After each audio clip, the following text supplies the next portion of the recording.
Oke, Assalamualaikum warahmatullahi wabarakatuh.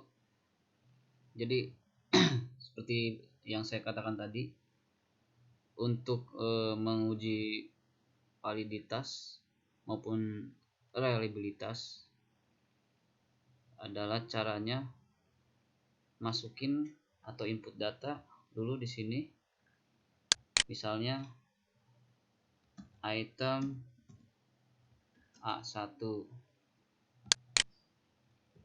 item A2 dan seterusnya. Di sini hanya berupa label aja. Kemudian nama labelnya apa? Nanti item 1 soal A1 misalnya. Kemudian soal A2. Tulis soal A2 dan seterusnya. Jangan lupa, karena saya menggunakan data ordinal dan tidak menggunakan data desimal, maka ketik aja 0, edit 0 ya. Kecuali kalau misalnya menggunakan data desimal, maka di belakang koma berarti misalnya 2 angka, berarti ketik 2. Kalau misalnya enggak ada berarti 0 ya. Dan seterusnya diisi. Nanti akan muncul seperti ini. Nah, item 1, item 2 dan seterusnya sampai item 20. Karena saya itemnya ada 20 soal ya. Ada 20 soal. Maka di sini diisi berdasarkan nilai dari siswa tersebut. Misalnya siswanya ada 20, berarti sampai 20. Tuh. Contohnya yang sudah jadi. Nah, ini saya udah diisi semua sampai ke skor juga harus diisi ya.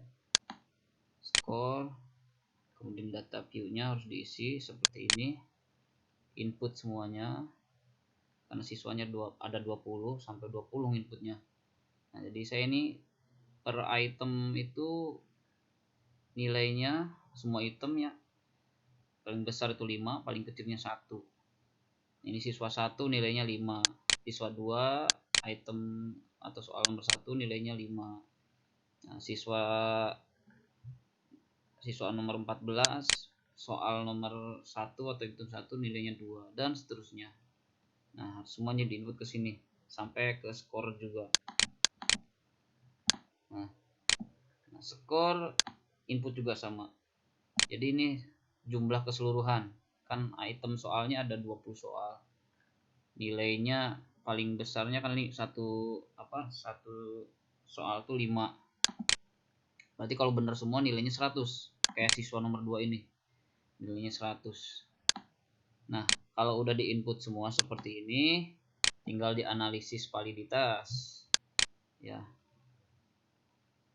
Dianalisis validitas itu pilih korelasi, pilih bivariat,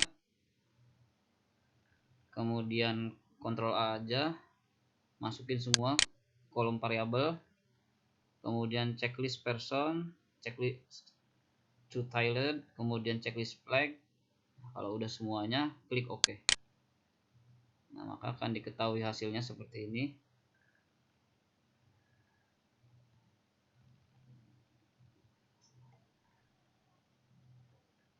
Maka hasilnya seperti ini. Nah, jadi yang kita lihat adalah skor personnya ya, skor person korelasinya. Soal nomor 1, soal nomor 2. Nah, di mana di ujung? Kita ke ujung sini ya. Nah, berarti skor soal nomor 1 0,7.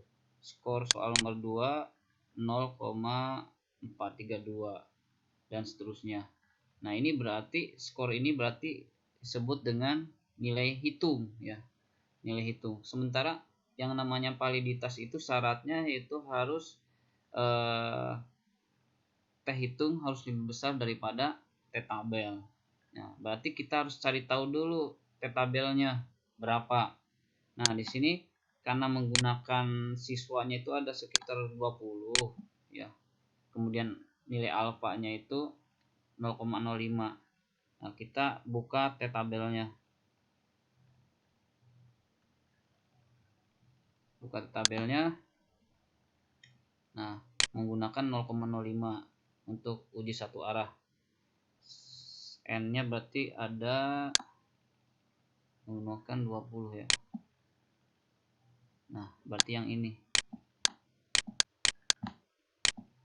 Nah, 0,3598.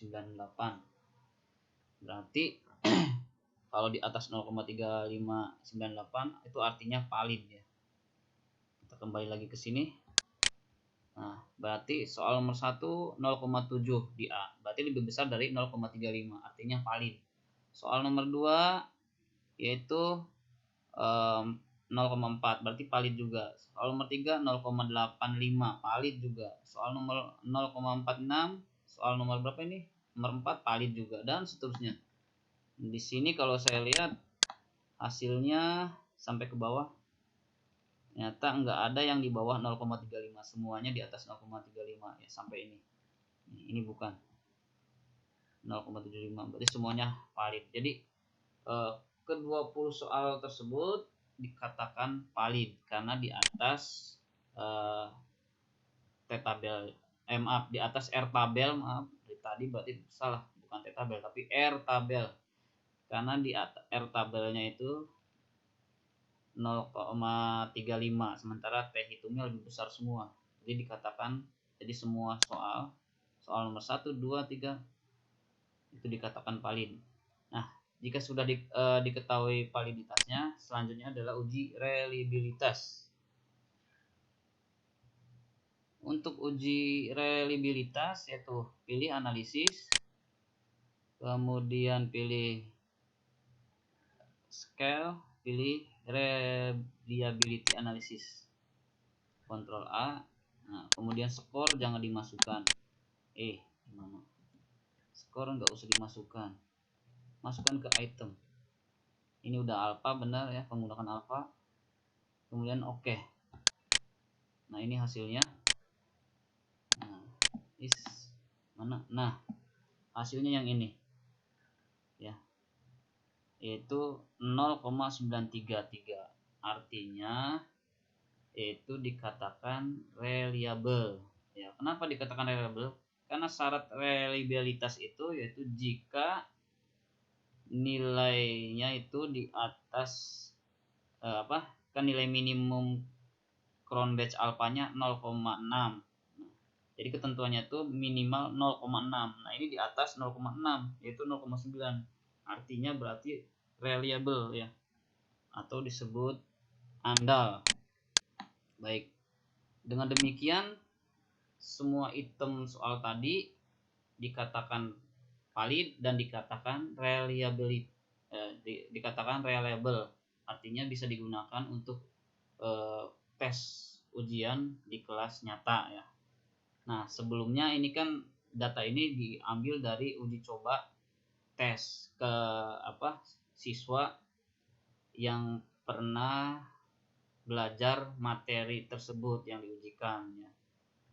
Jadi si instrumen ini diuji cobakan dulu ke siswa kakak kelasnya misalnya yang pernah mempelajari pelajaran tersebut. Setelah itu baru diujikan validitas maupun reliabilitas ini.